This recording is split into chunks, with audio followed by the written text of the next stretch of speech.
All right, parents, this is something that you need to stop doing right away. And unfortunately, we're all guilty of it. We've been talking about respect for the last couple of days, and unfortunately, all of us are teaching our children how to be disrespectful. And some is conscious and some of it isn't. So it ties in, and again, you just want to be aware of what's going on. What I'm referring to is sometimes parents consciously have your feelings, which are good, and feelings are what they are. But what happens is you start sharing them verbally and out loud, and your child starts to hear, and that impacts them negatively. A perfect example would be you come home from work and you're frustrated and upset because your boss said or did something. So you start using some explicatives, or you start calling them names or talking bad about them, which in general is disrespectful. What's happening now is your child is seeing that behavior and they're saying, well, it's okay to talk bad about other people. So they're witnessing your behavior. What we've talked about before is your child's brain is recording 24/7, and they get to see, and they're going to act on those recordings of what they've seen over the months and years as they grow older. So the more often you come home, and you may hate your job, and that's perfectly okay, that's your right, but what you don't want to do is you don't want to vent and express it in front of your child, because then you're teaching them that it's okay to be disrespectful. Then as they grow up, that disrespect eventually turns back on you, and you're surprised and you wonder why. So what we want to be able to do is vent and vent your frustrations either in the car on the way home or to your spouse when the kids aren't around. But making sure that you're always aware of how you are speaking about other people is going to be a key element.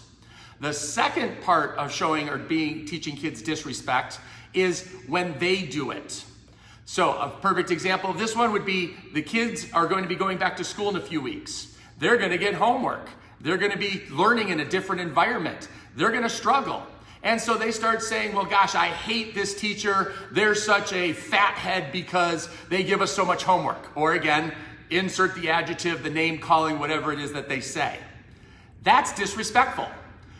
Unfortunately, what happens now is parents aren't thinking about the process, and they say, well, you're right, but let's buckle down and let's do the homework. So what's happened is you've justified your child's disrespect towards the teacher. Now, agree, you probably did it unconsciously because you don't want your child to be disrespectful, but by reinforcing that behavior, you are in fact doing just that.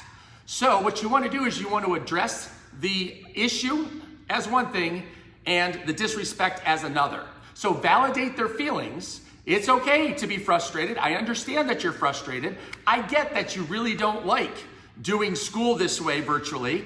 I understand you're frustrated about having so much homework. It's not okay to talk disrespectful about your teacher. And again, you might be butting heads with the teacher. You might completely disagree with everything that they're doing or what they're standing for. That's irrelevant. The overall goal is we don't want to teach our kids disrespect, because on that subconscious level, it starts to seep in, and then they grow up and it just becomes part of their natural behavior.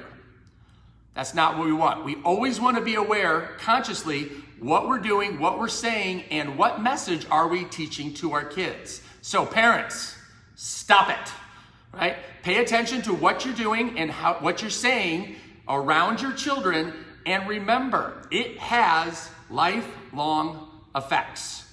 Don't let your feelings taint your child and develop a bad habit of disrespect. All right? So there you go. That's today's lesson of the day. I will talk to you guys tomorrow. Bye.